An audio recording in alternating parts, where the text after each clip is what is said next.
कृषि कानून से भी खतरनाक है बिजली कानून। सरकार चाहती है संसद में पास कराना। सरकार इस सत्र में बिजली का नया कानून बनाने जा रही है। इस कानून को लेकर देश भर में लंबे समय से विरोध चल रहा है। किसान जो आंदोलन कर रहे हैं, भले ही उनकी मुख्य मांग 3 कानूनों को रद्द करना और एमएसपी लागू करना हो, पर बिजली कानून वापस लेना भी उनकी मांगों में शामिल है। ये कानून कृषि कानून से भी खतरनाक है।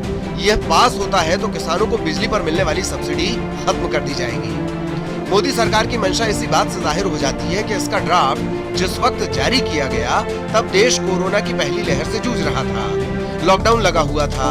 17 अप्रैल 2020 को जारी इस ड्राफ्ट में आपत्ति व सुझाव के लिए केवल 21 दिन का समय दिया गया। बावजूद इसके 350 आपत्तियां या सुझाव सरकार के पास दर्ज कराए गए। इनमें सबसे अधिक निजी कंपनियों ने 123 आपत्तियां या सुझाव दर्ज कराए, जबकि श्रमिक या अन्य संगठनों ने 117 और व्यक्तिगत तौर पर 63 आपत्तियां या सुझाव दर्ज कराए गए। दिलचस्प बात यह है कि इस अधिनियम में किए जा रहे नए संशोधनों से सबसे अधिक राज्य सरकारें प्रभावित होंगी। बावजूद इसके केवल 16 राज्य सरकारों ने इस ड्राफ्ट पर अपनी राय रखी है। मजेदार बात यह है कि इस संदर्भ में हुई बैठक के बाद तत्कालीन ऊर्जा मंत्री आर.के. सिंह ने राज्यों की बात तो सुनी, लेकिन साथ ही कहा कि केंद्र की ओर से तभी वित्तीय या अन्य सहायता दी जाएगी जब राज्य सरकारें अधिनियम में संशोधन के लिए तैयार होंगी।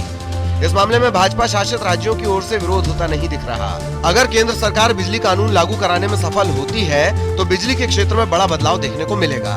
इस बदलाव को निजी क्षेत्र के लिए आपदा में अवसर के तौर पर जरूर याद रखा जाएगा।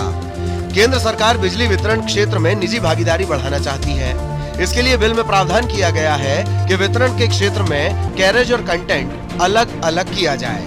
केंद्र सरकार चाहती है कि घरों, संस्थानों में बिजली आपूर्ति और बिल वसूली का काम निजी कंपनियों को सौंपा जाए। सरकार ने इसे फ्रेंचाइजी मॉडल का नाम दिया है, जिसे ये पूरे देश में लागू करना चाहती है।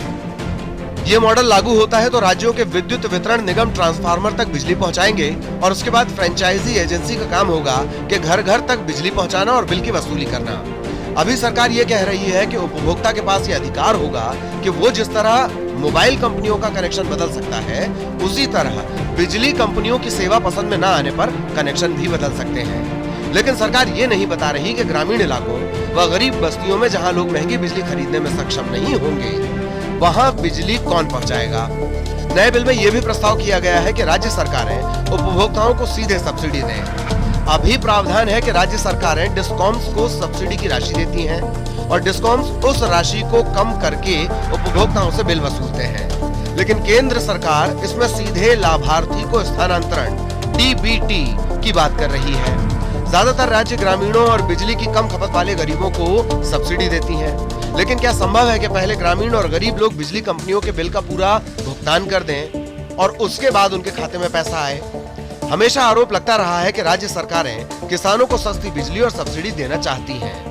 अब सरकार की असल मंशा किसानों को खेती से दूर करना है ताकि कॉर्पोरेट समूह ही खेती करें।